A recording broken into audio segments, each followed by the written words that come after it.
On va continuer la vidéo puisque tantôt la feuille a été mal placée et j'ai pas remarqué, du coup je dois recommencer cette partie-là puisque tantôt vous n'avez pas vu cette zone-là. Donc on s'était arrêté à la question E, quel est le pourcentage d'enfants qui ont leur poids supérieur à 2,3 kg? On avait vu que c'était 46,7%. Voilà, pour le F, je demande de calculer l'écart type de cette série statistique et vous pouvez utiliser les deux dernières colonnes du tableau. D'abord, avant tout, vous devez savoir pour calculer l'écart type, il fallait commencer par calculer donc la variance. Et la variance, c'est quoi? En fait, la variance, c'est la moyenne des écarts au carré. Donc, pour calculer une moyenne, ben, je dois toujours diviser par le nombre d'éléments. Et ici, il y a 30 bébés en tout. C'est pour ça que je dois diviser par 30. Ensuite, euh, la moyenne des écarts au carré. Donc, on doit chercher les écarts au carré. Et les écarts, c'est la valeur. Donc, c'est le poids des bébés. Donc, moins la moyenne qu'on avait calculée, ça nous donne l'écart et je le mets au carré. La différence par rapport à tantôt, à la situation, donc à la question 2 ici, pour calculer la variance, on avait aussi fait l'écart au carré de chacune des termes et on les avait ajoutés l'une après l'autre. Pour cette situation-là, il y en a juste 6 éléments, donc c'était encore faisable de cette manière-là. La différence entre la situation précédente et ici, c'est que nous avons l'effectif qu'on doit tenir en compte. C'est-à-dire l'écart au carré qu'on avait calculé pour 2,7 moins la moyenne au carré, mais il fallait tenir en compte qu'il y en a deux enfants, il y en a deux bébés qui sont dans cette situation-là. Donc je dois multiplier par 2. Ensuite, je dois faire 2,9, donc l'écart de 2,9 par rapport à la moyenne 3,19, donc 2,9 moins 3,19 au carré. Et là, comme il y en a effectivement 4, ben, il y en a 4 bébés dans cette situation-là, on doit faire multiplier par 4, ainsi de suite. En fait, cette étape-là, quand je vais tous les rédiger, ça va être très long. C'est pour ça qu'on a besoin de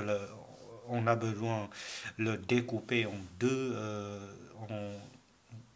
On a besoin de découper cette partie-là avec le tableau, c'est-à-dire on va les calculer séparément. D'abord, on va commencer par calculer les écarts au carré. Ça, c'est ce que vous voyez ici. Donc, on avait calculé les écarts au carré.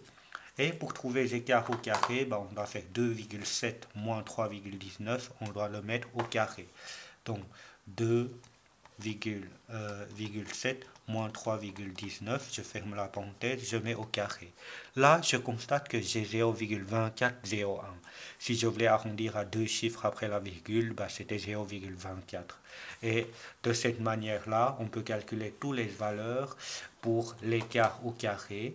Et la dernière ligne ici, bah, c'est la somme. En fait, c'est l'écart qu'on avait calculé multiplié par l'effectif. C'est-à-dire 2 fois ceci qu'on avait calculé nous donne 0,48. Et 4 fois 0,08 nous donne 0,32, etc. Donc, tout ce que vous avez ici, en fait, c'est la somme que je dois additionner, dans le numérateur. Donc, quand j'additionne tout, je trouverai que le V qui est égal à cette expression-là, alors toute cette expression numérateur, c'est égal à 1,74. C'est ça l'avantage d'un tableau statistique, c'est que cela évite de faire des calculs qui sont très longs et cela permet aussi d'éviter des erreurs. Donc la variance maintenant, c'était égal à 1,74 divisé par 30. Donc si je fais 1,74 divisé par 30, je trouve 0,058. Bien sûr, si vous voulez arrondir à deux chiffres après la virgule, vous pouvez noter 0,06, c'est encore correct. Mais ici, comme il y a juste trois chiffres après la virgule, pourquoi ne pas la garder tous? Une fois on a la variance, on pourra trouver donc l'écart type en faisant racine carrée de la variance qu'on avait trouvée et on trouvera 0,24 kg. Donc, au niveau des unités, peut-être je pourrais assister ici, c'est que l'écart type a le même l'unité des caractères. Si c'est quelques kilogrammes là, pour l'écart type, on doit avoir des kilogrammes. Maintenant, la toute dernière question. Représenter le diagramme des fréquences cumulées. Attention, cette question-là était très importante puisque on va avoir besoin de ce genre de choses-là après un certain moment, qu'on va voir la médiane et les boîtes à moustaches. Du coup, pour la construire, il y a juste un point que vous devez faire attention, c'est la suivante. C'est qu'on commence à 2,6. Du coup, à 2,6, je mets un 0. Et il fallait se dire, voilà, quand j'arrive à 2,8, je dois atteindre à 6,7%. Oui, j'ai oublié de dire, fréquence cumulée, c'est cette colonne-là qu'on doit regarder. Donc, quand on arrive à 2,8, on va atteindre à 6,7%. Et quand on arrive à 3, on va atteindre à 20%.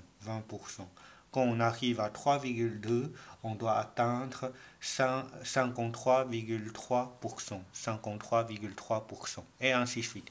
Quand j'arrive jusqu'au bout, 3,8, bah, je dois atteindre 100%. Donc, je répète, un diagramme des fréquences cumulées ou effectifs cumulés, en fait, on pourra aussi représenter pour le effectif cumulé, mais de toute façon, c'est quelque chose qui monte continuellement et jusqu'à la totalité à la fin. Et ici, comme c'est un pourcentage, la totalité, c'était 100%.